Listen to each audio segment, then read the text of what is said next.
What's up, my friends? John Baruti from Baruti Success. Today we're talking about non-fungible tokens. Would you call me? NFTs.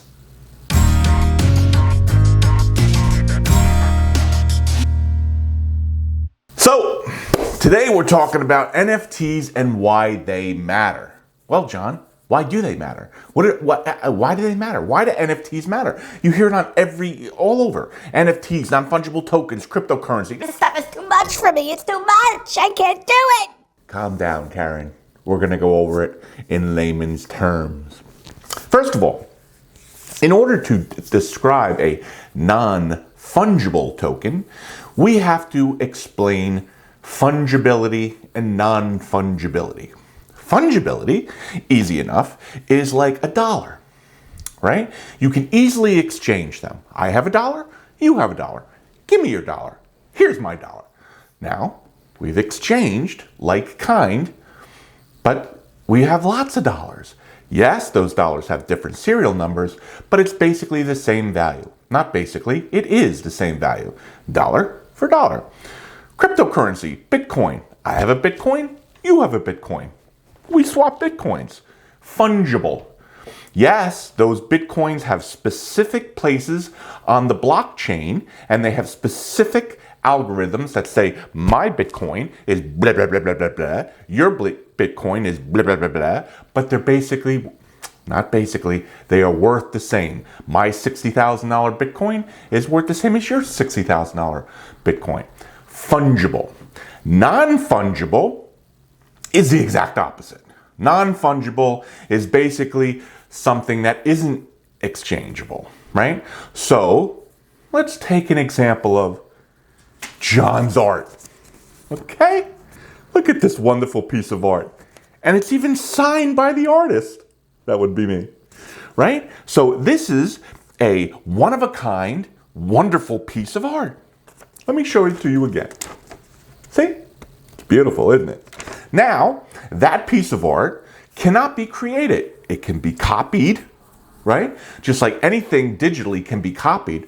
But the original, this one, is the original. And it is not easily interchangeable, right? Somebody can try to copy it, but John Baruti's piece of art, this is the first of its kind. So that is a non-fungible item. It is a one-of-a-kind, right? Just like the Mona Lisa. Let's take the Mona Lisa. There are thousands of copies of the Mona Lisa. There are t-shirts with the Mona Lisa on it. There are apps. There are phone screensavers with Mona Lisa on it, okay? But are they the original Mona Lisa? No, they're not. What makes the Mona Lisa is that it's one of a kind, right? Which means that it is a non-fungible, okay? The token, to tokenize that, is how we got to non-fungible tokens, which means they digitize, right, the Mona Lisa. You can digitize the Mona Lisa. And let's give an example. So I digitized the Mona Lisa, the original Mona Lisa. And I also have the actual Mona Lisa, much like I have the original John Baruti's art. Okay, so I digitize that art and I create an NFT, a non-fungible token, with a smart contract attached to it. The smart contract says that it doesn't say my name, right? So you can be anonymous, but it says my wallet owns this specific piece of art, and it gets an algorithm attached to it. Goes on the blockchain. So now, when anybody sees this wonderful piece of art, you have two. You have a digitized version of the original, and you have the actual original, right? So let's say I sell this wonderful, wonderful piece of art, and I sell it to Sally, because Sally loves me and she loves my art.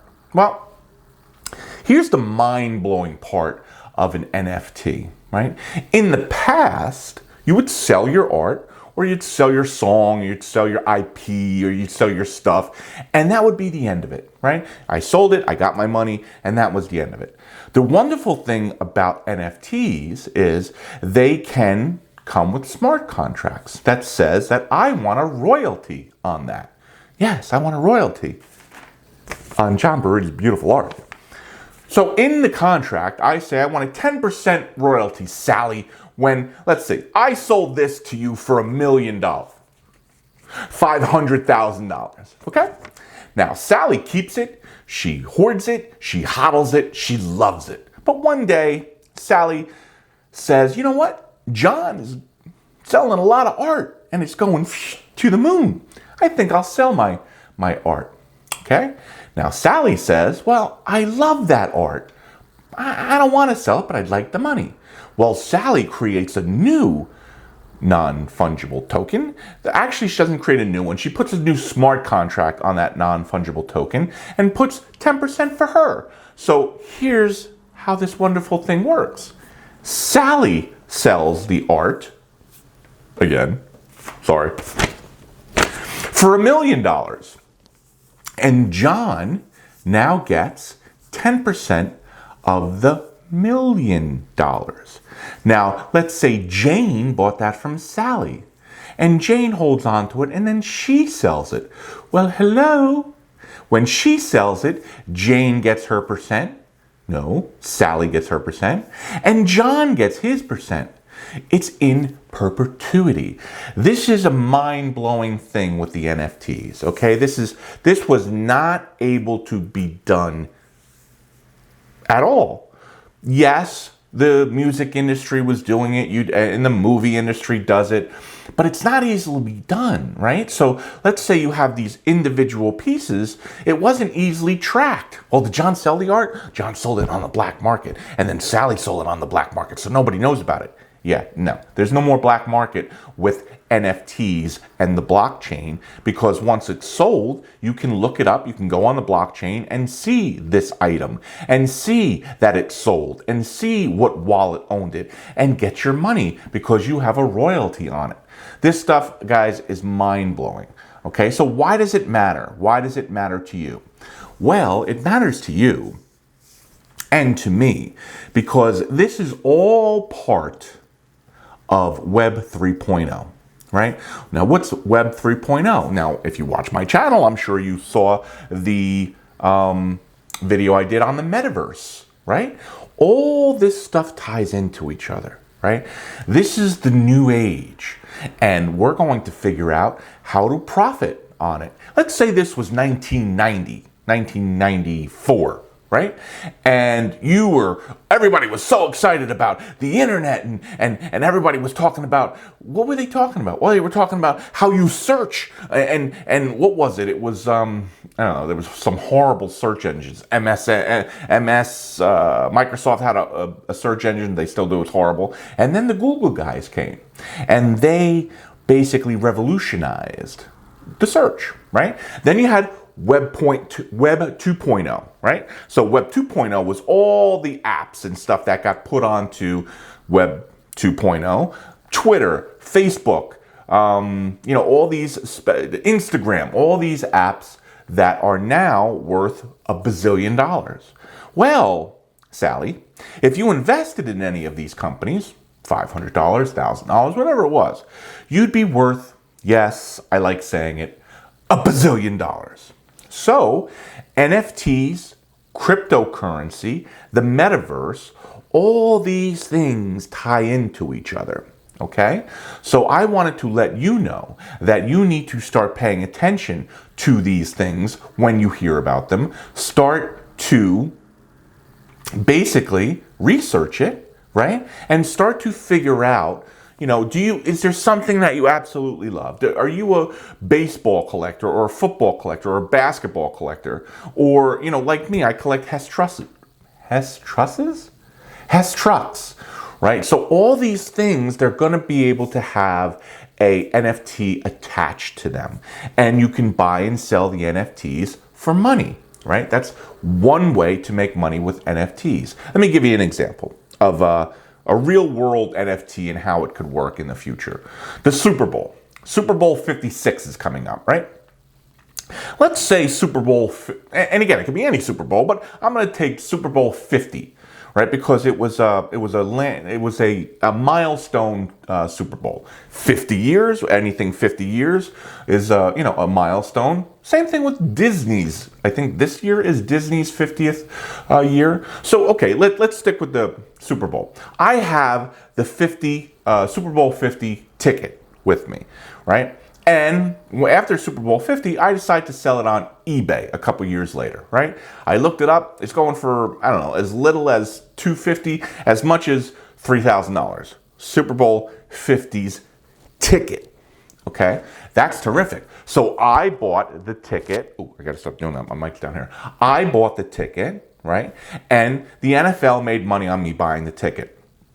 And then I sold the ticket and I made money.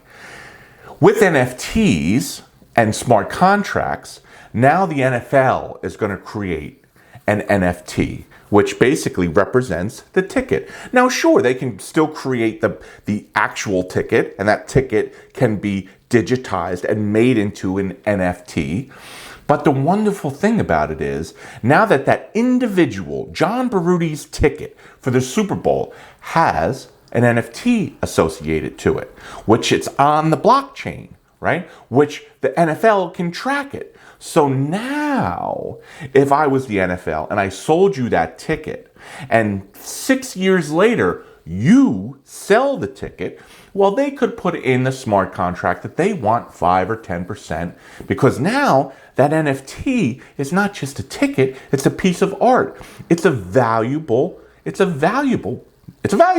right? And they know this. So they say, if you sell the ticket, we want 5 or 10%. So you sell the ticket for $2,000, right? And let's say it's 10%, they get $200 on you selling their ticket. So is that great for you? Not really, but you can also put in a smart contract that you want royalties, so on and so on and so forth. But what I'm trying to explain to you is this is huge, not only for artists, not only for musicians, not only for any creative and art, people that do creative things, for everyone. Let's say I have a 1969 Yenko Camaro, nice, midnight blue, gorgeous, right? And I love this car, absolutely love it. I drive it maybe once a year and I keep it in my garage. And if it rains, I never bring it out and I shine it every day. A 1969 Yenko Camaro, gorgeous, right? But let's say I'm bored, or let's say I need the money and I want to sell that 1969 Yenko Camaro. I can't stand having to do that. I'll hurt myself for it.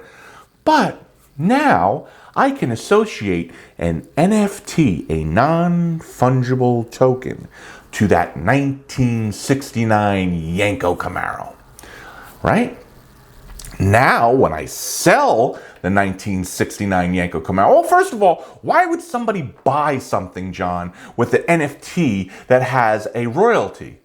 Well, because they want the 1969 Yenko Camaro, and if they want it, even though it comes with this royalty, they'll buy it, okay? So let's say they buy it. And now, I'm basically without a 1969 Yenko Camaro. I'm upset, but I got my $230,000. Yay, I got my money. I'm so excited, right? Couple years go by, I'm a little bummed out. I don't have my Camaro, okay. And then all of a sudden, at 2 o'clock in the morning, I come by a Barrett Jackson auction. And across that Barrett Jackson auction rug, I see my midnight blue, gorgeous 1969 Yenko Camaro. And it goes to auction. And that Yenko goes for $500,000. I'm jumping up and down. You know why I'm jumping up and down? Because I had an NFT associated to that car and its VIN number, that specific car. And now, even though that gentleman has made $500,000, so whatever the difference is, he has to pay me my royalty of, let's say, 10%. So now I get a super nice check in the mail, or most likely cryptocurrency in the value of $50,000 for doing nothing. This, people, is why NFTs will be the biggest change in our business life, in our personal lives.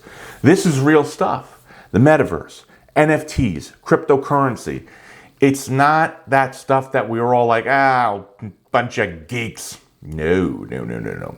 This, my friends, is part of Web 3.0. And this, my friends, you have to pay attention to because I am. So stick to my channel and we're going to figure out how to make $1 billion with Web 3.0, including NFTs.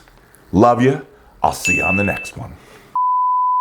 All right, NFT. I'm gonna get a Yanko Camaro. I'm a nightmare. Okay, see you on the next one.